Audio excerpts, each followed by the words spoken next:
Hello. Um, yeah, it's pretty decent out here today.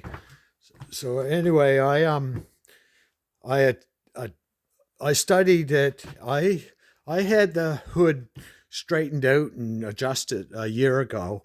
Anyway, by studying it a little bit, I figured any adjustment would make it worse. Like it might get a couple spots better, but I would have lost it in the more important spots.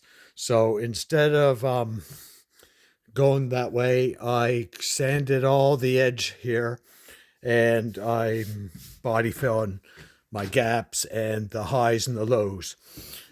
And anyway, it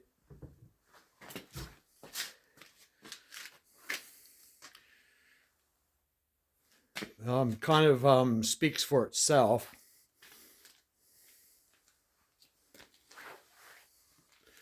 And over here,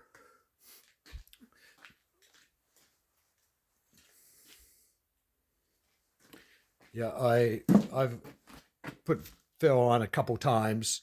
It's still quite tacky. I can't sand it just yet, but I got to take the chrome off, and it has special little clips which are easy to get at or easy to deal with here, but up at the upper end, the the nut, the clip nut is up inside a hole in the subframe of the hood.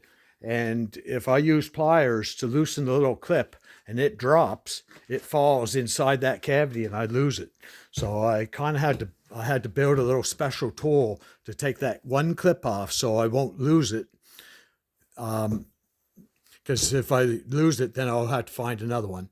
But anyway, I have to take that center chrome off and fix the rust up here. But anyway, down here,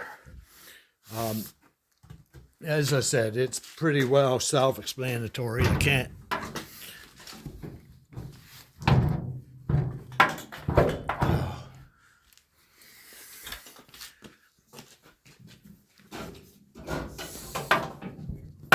Don't have enough strength in my hand. There we go. Sorry about that. See, I sanded all this edge, and this is two planes here. So the body fill is only like less than 16th of an inch here, but that's all it took, like just 16th of an inch on both sides to give me my door gap just right. And here, none was put in here. It was all just on top.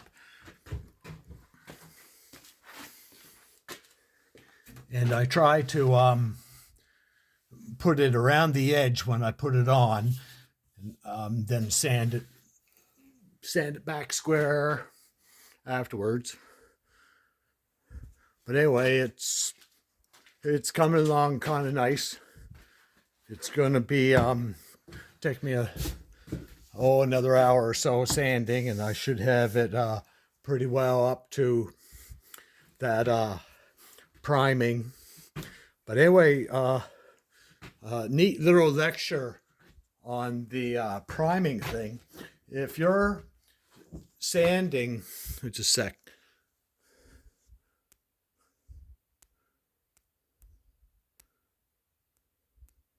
There.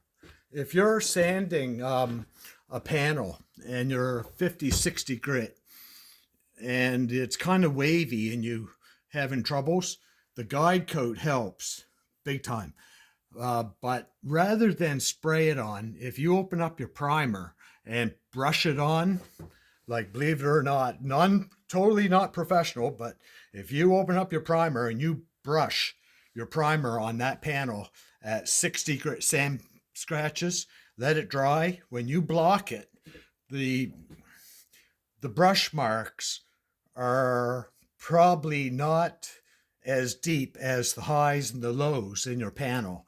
And when you start blocking it, where it's high, the primer is gone and you're right down to either your metal or probably down to the body fill, and it's smooth.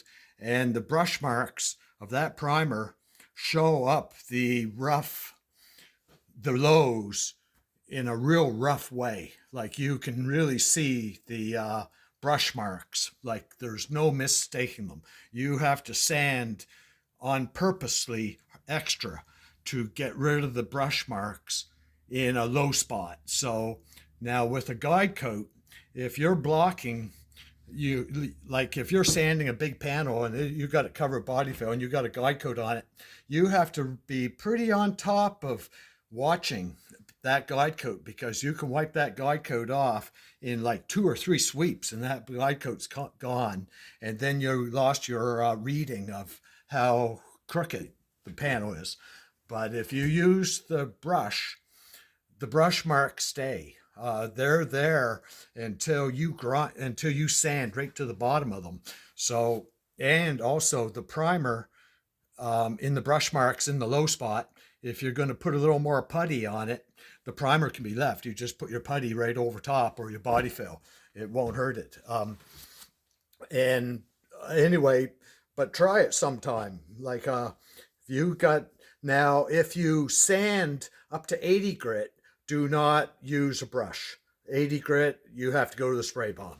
But if you're still around 50 and 60 grit on your sanding on your body fill, the brush marks, it goes on nice on 60 grit sand scratches. And when it dries, when you scrape it off, you will see all the low spots.